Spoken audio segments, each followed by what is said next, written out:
Hi everyone. Nowadays I'm getting DMs with regarding to how to crack an AIB exam. చూడకుండా రాసే semesters pass అయిపోతున్నారు. అలాంటిది it's an open book exam. ఇంకా ఎంత ఈజీగా రాసేయచ్చు చెప్పండి.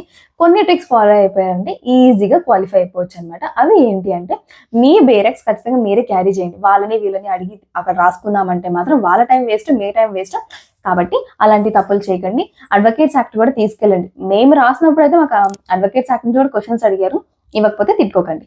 అండ్ నెక్స్ట్ వన్ వచ్చేసి మీరు ఫస్ట్ ఆఫ్ ఆల్ ఎవరైతే పాస్ అయిపోవాలి అనుకుంటారో వాళ్ళకి మాత్రమే, టాపర్స్కి అయితే కాదు. ఇది 50 మార్క్స్ మీద టార్గెట్ పెట్టుకోండి. ఎందుకంటే క్వాలిఫైయింగ్ మార్క్స్ వచ్చి 40 and 45 కాబట్టి మీరు 50 మార్క్స్ అటెంప్ట్ చేశారు అంటే మీరు ఈజీగా క్వాలిఫై అయిపోవచ్చు.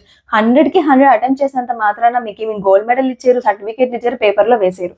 జస్ట్ పాస్ ఆర్ ఫెయిల్ అని మాత్రమే చెప్తారనమాట. ఇంకొకటి ఏంటి అంటే మెయిన్గా క్వశ్చన్ పేపర్ వచ్చిన తర్వాత మీరు ఫస్ట్ కాన్సన్ట్రేట్ చేయాల్సింది ఆర్టికల్స్, సెక్షన్స్ ఇవేవైతే ఉంటాయో వాటిపైన కాన్సన్ట్రేట్ చేశారు అంటే ఈజీగా ఉంటుంది మీకు వెతుక్కోవడానికి. ఓకే, పలానా సెక్షన్ పలానా యాక్ట్లో ఉంది, పలానా ఆర్టికల్ కాన్స్టిట్యూషన్లో ఉంది అని చెప్పేసి అప్పుడు మీరు ఆ క్వశ్చన్స్ ఫాస్ట్గా మీరు కంప్లీట్ చేసిన తర్వాత థియరీ పార్ట్కి వచ్చేసారు అంటే మీకు కొంచెం టైం అనేది సెట్ అవుతుంది అనమాట, అడ్జస్ట్ అవుతుంది.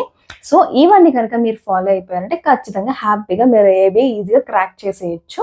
సో మెయిన్గా కాన్స్టిట్యూషన్ నుంచి అయితే క్వశ్చన్స్ అయితే మినిమంలో 10 క్వశ్చన్స్ అడిగే ఛాన్సెస్ అయితే ఉంటాయి. మేము రాసినప్పుడు అయితే అలా అడిగారనమాట. ఇప్పుడు ప్యాటర్న్ ఏంటి మనకు తెలీదు. కాబట్టి I wish you each and every candidate who are attempting the AAB exam all the very best.